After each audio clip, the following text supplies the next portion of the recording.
I had to do it every freaking meal, every freaking step on the cardio, every freaking rep, every set. It had to be highly intentional because I knew that everybody else wanted the same damn thing.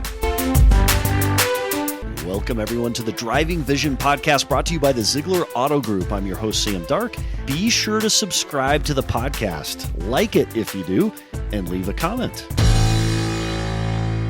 Driving Vision fans, this week we bring you part 2 of our session with 7-time Mr. Olympia, Phil Heath. Phil spent time with Team Zeigler sharing his experiences as a professional bodybuilder and how he overcame significant adversity in his path to being a 7-time Mr. Olympia. We took a lot of notes and hope you gain as much insight into winning as we did. My first bodybuilding show, April 4th, 2003. A year prior, that was my last basketball game in March of 2002. You laugh. I did my first bodybuilding show, didn't really know what the hell I was doing, still jumped in there anyway. And look, in life, you make a commitment, you declare that I'm gonna do this, and then once you have to get up there on stage wearing nothing, oh boy, it's your worst nightmare come to life. And what did I do? I walk out there and I'm very stiff and rigid. And I turn around and I'm like, yeah, this is what they're supposed to do. Like, yeah, I'm tough and I'm badass. Like, hell yeah. The whole crowd is doing what you're doing right now. They're laughing. Now I'm thinking they're laughing at me, how I look like garbage, all this other stuff. I'm taking what, I don't really know what they're thinking as to my own reality. But in fact, I had already smoked the whole damn show. Did not know it. So I'm just like, even more like almost to the point where I'm getting emotional, like tears, like, am I really supposed to be up here? My friends told me to do this and I'm just, I don't really feel like doing this. And luckily, thank God, there was a lady in the audience that said, smile, you're beautiful. And I still know the lady's name. Her name is Margaret. And she was an older bodybuilder. And it was funny because the minute she said that, I perked right up and was like, okay. I'll do my quarter turns and yeah, I know what I'm doing now. You know, I got it going on. I ended up winning that show. I ended up staying undefeated pretty much as an amateur. Ended up signing with Joe Weider, who was the godfather of bodybuilding. Any Flex magazine, Muscle and Fitness, it was created pretty much by him. And I was on this fast track to success, but it didn't mean that I didn't have, personal stuff.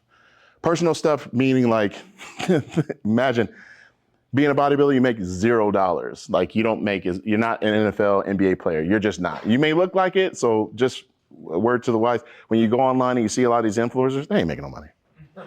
But they're doing it for a reason. They're doing it because they really, truly love it. I was doing it just because it was something that was keeping me occupied while dealing with the traumatic experience that I did have in college sports. I got to watch numerous friends of mine play in the NBA, and I was stuck behind, and I felt left behind. I felt like I was nothing. And in fact, I had to learn through having that competitive spirit that you have to have this thing called gratitude and faith. And I learned that I have to just open my eyes to see what the world is offering me. And it offered me another path. So with bodybuilding, I was like, wow, I already won my first show. Won my second, won my third, won my fourth, won my fifth. Now I'm getting handed some money and I'm like, Mom, holy crap, I'm actually getting paid to lift weights, eat, and train. She's like, oh, that's nice. You got some parking tickets from college that are outstanding. I need you to pay those. But what I was going to say is even while I was winning and stuff, I would, have like different levels of hardship, and that's in like physical injuries, stuff like that, mental problems. And when I say by mental problems, I mean, I dealt with a lot of personal hardships, such as, I won my first Olympia in 2011. And when you win the Olympia, like what Mike was saying, it's the Super Bowl of bodybuilding. This year we'll be hosting the 60th Mr. Olympia contest. There's only been 18 champions in 60 years. So it's pretty special, right? I won 7. This guy named Arnold won 7.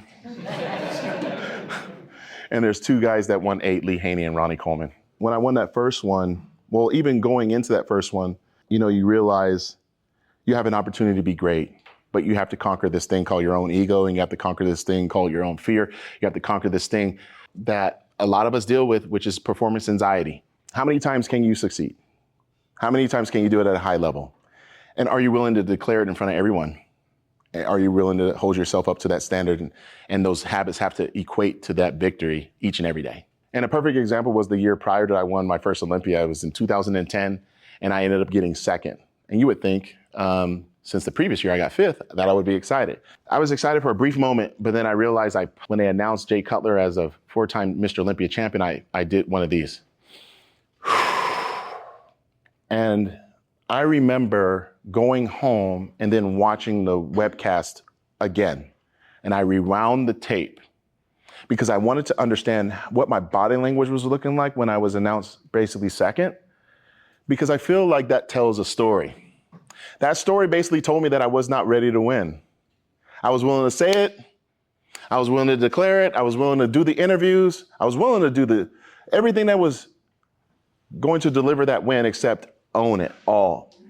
And when I say own it all, that means just like in this business, you say you want to be the best, you got to own everything that comes with it. And that's a lot of unknowns. That's being your best when your resources are taken away, when you actually have someone maybe pass away in your family. Some even physical hardship may come your way. How does your mental fortitude adapt to those things?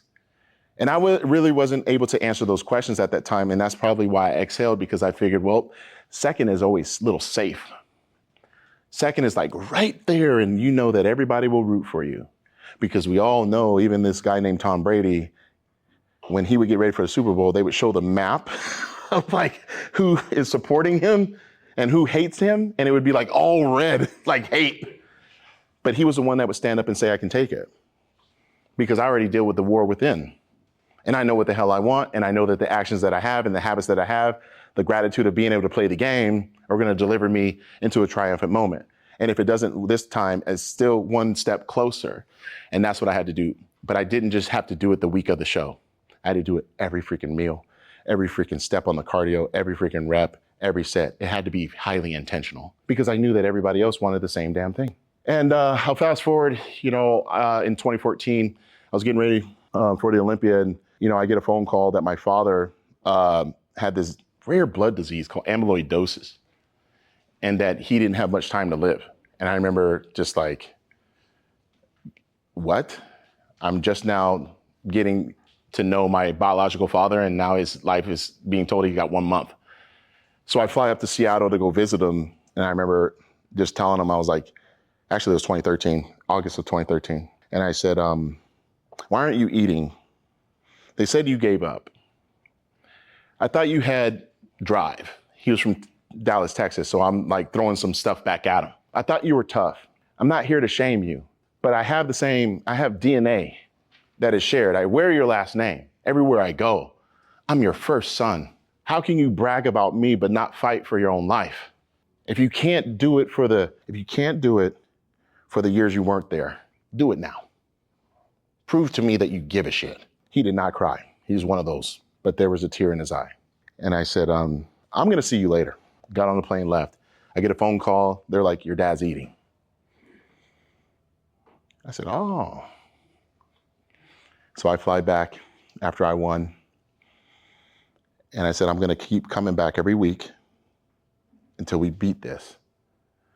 And unfortunately, that following spring, he passed. In fact, he passed as I was on stage at a local amateur show in Cleveland, Ohio. I had just done a guest appearance, get in the car, get the call, and now I got to do what? I got to drive to a meet and greet where I got to, hey, how you doing? Nice to meet you. I can shake your hand, it's all good. And I'm like over here, like acting like nothing happened. But something did happen. Something horrendous happened, in my opinion. I felt like I got cheated. I felt like I got robbed. And then I had to look in the mirror and say, are there any tears? I had to do that self-audit we talked about. None yet. Okay, maybe it hasn't hit me yet. And I did what a lot of people, I think, do prematurely. And you guys may want to think about this one. When you've lost somebody, we go immediately to social media and start writing out stuff before we actually sit with what just occurred. So I sat in that room, and I was just like, I literally opened the freaking laptop before I actually looked at myself in the mirror and asked myself, how am I doing? And that's when I started feeling emotional. And I was like, okay, no one needs to know this right now. You need to figure out how you're doing and be able to figure out some words for yourself to deliver yourself through this. because you really do have the answers. But in order to do that, you can't just stay stimulated with your phone and with your computer and run everybody else to kind of look at you and kind of console you. You need to figure out. So I was able to do that. But I bring that up because these are relatable things. I lost my father, lost my stepmom, his wife. I have a brother who's high functioning autistic, that he's very smart and as tall as this and wider than this. He's like 6'7", 300 pounds. Where did I get screwed? Damn. But now I got to figure out how am I going to help him out. A lot of stress, right? But we all deal with stress. We all deal with hardship. Things happen, but it's how we maneuver through it. So I chose to maneuver through it by not taking the pain, trying to leverage the pain, and try to remind myself that I have an opportunity to do something great, which is win more of these shows, right? Pour more into me so I can help other people through their pain, because I know that everybody's lost a parent. I know everybody's lost, someone that is near dear to their heart. I know not everybody, but I was divorced once. So I know what that feels like and still have to perform. I didn't give myself a chance to have excuses. And when you talk about teamwork, I had a team, chiropractor, massage therapist, girlfriend who turned fiance, turned wife, who helped cook all my meals, thank God, and also managed the hell out of me. Because I would travel before COVID, I was averaging about 180 to 200,000 miles a year. So I was hitting about 20 countries. Yeah, bodybuilding is in over 190 countries. They may not know us here, but they know us other places, But yeah, having those teammates and being able to communicate with them, being able to say there's no I in this team, but to remind everybody that when I decide to go out there, I represent each and every one of you. So I do congratulate you as much as I get congratulated by others. And I think that's something that we all should remember, is that when we're out there and we're actually doing our job, we have to remind ourselves that there's other people that have poured into us. There are some people that have stolen from us too. There are some people that have tried to rob us, whether it be, the emotional vampires that just, drive you insane and try to talk to you on the phone a little too long, that don't really pour into you, that just want to suck you dry. But when you realize that there's so many people that you could be writing on the wall of saying that those are the people that actually gave a damn and actually helped me, those are the ones that if you run into a snag, those are the ones that you should probably do it for. One of the things that I want to remind us all here is that we're one of one. We have an opportunity for, excellence, but we most importantly have to continue to stay in gratitude. We essentially went through this nasty thing called the pandemic. We all went through it. And people are still dealing with some of the ramifications from it. So we have to be able to show compassion. We have to be able to show accountability also. So when it's your time to shine and actually get to work, you should be in gratitude that you have a job. You should be in gratitude that you have abilities. You should be able to realize that even with here, you got people that want to learn, that want to share. But if you're not capable of being open-minded, and if you're not willing to be accountable and actually show compassion and actually multiply that with a little bit of freaking gratitude and faith, oh man, if you do all that, you actually will drive home more success than ever before. Without gratitude, without the compassion for yourself first, because it's easy to be compassionate or at least portray yourself as that to other people. But what about for yourself? One of the things that my wife, oh my God, I'm very blessed, second time around. It's okay to laugh, man. Like I'm like, shit, like she's an ex for a reason, bro. Like, hey, I'm like, I don't care. Is the fact that we would go through these shows and she would say, oh man, like toward the end of my career, I had lost in 2018. I had 2 hernia surgeries, one in 2017, one in 2018. It just sucked, man. And, in bodybuilding, you can't necessarily have like an aesthetic problem, like a scar or anything like that. So I was like, oh man, this is not going to work, because you got to look like perfect. And we are being judged that way, unfortunately. It's not one of those sports where you get like a moral victory because, you decided to sign up even though you're injured. And I remember losing in 2018. I remember coming back in 2020, and she said, one of the things that you have to remember, you talk about gratitude, Phil, but when did you thank your body? When did we get to the point where we can't even thank ourselves for showing up? We require so much from ourselves each and every day. We require a lot from others as well. But we should wake up in the morning and actually be able to thank our bodies for getting up one time. Because there's some people that don't have that opportunity anymore here. And, I think about that even here, because yesterday we were chatting and we were talking about teamwork and we were talking about how we can drive performance. And man, that's an interesting phone. That was you?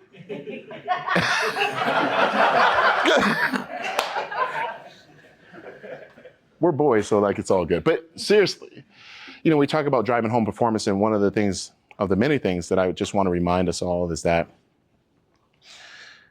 you're going to go through the craziest twists and turns sometimes, but you got to remember to bet on yourself, and you got to remember that you have people that love and do care about you.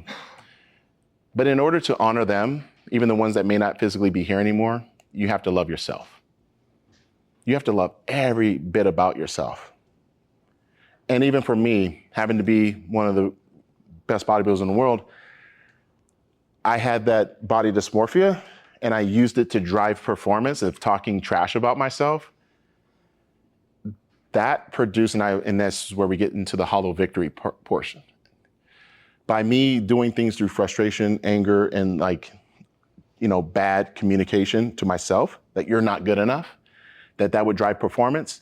I was the guy that after the career got over and I would stare at the trophies, I would never stare at them because all I saw was negativity. Imagine that. I would go into the house and I'd see 7 different trophies that required a lot of hard work and dedication. I barely ever want to look at it.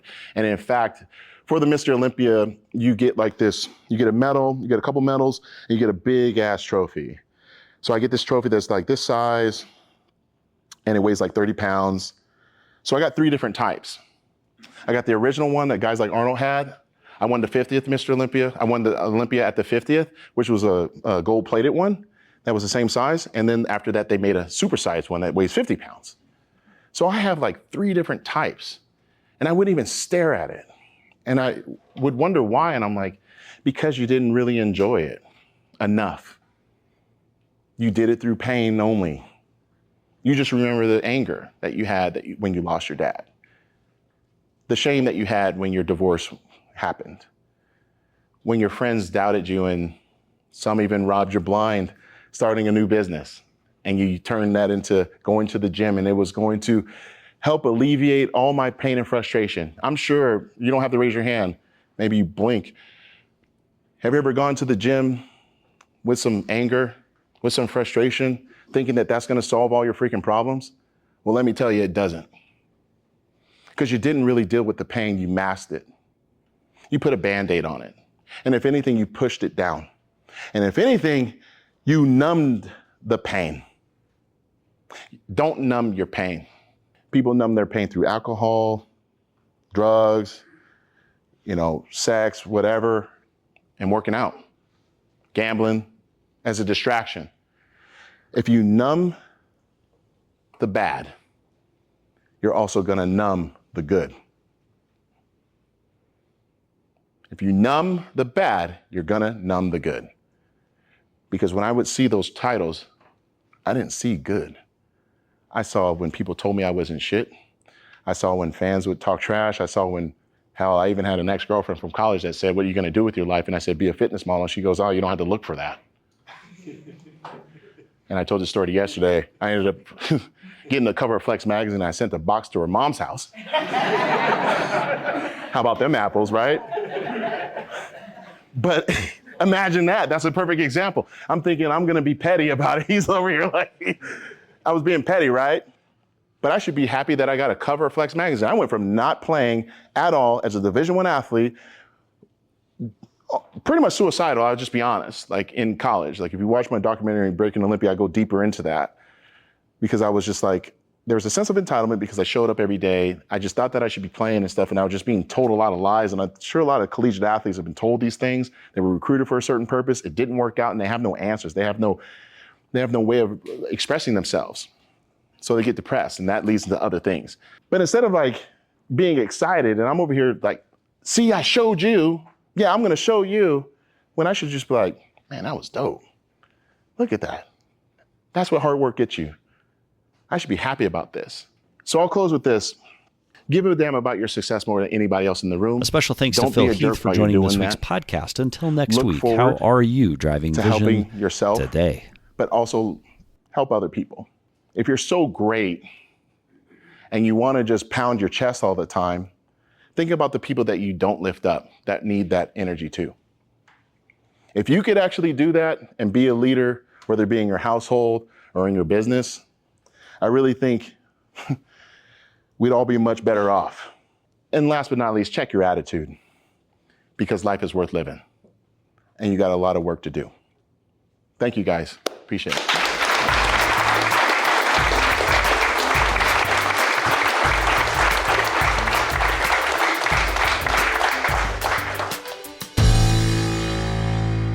A special thanks to Phil Heath for joining this week's podcast. Until next week, how are you driving vision today?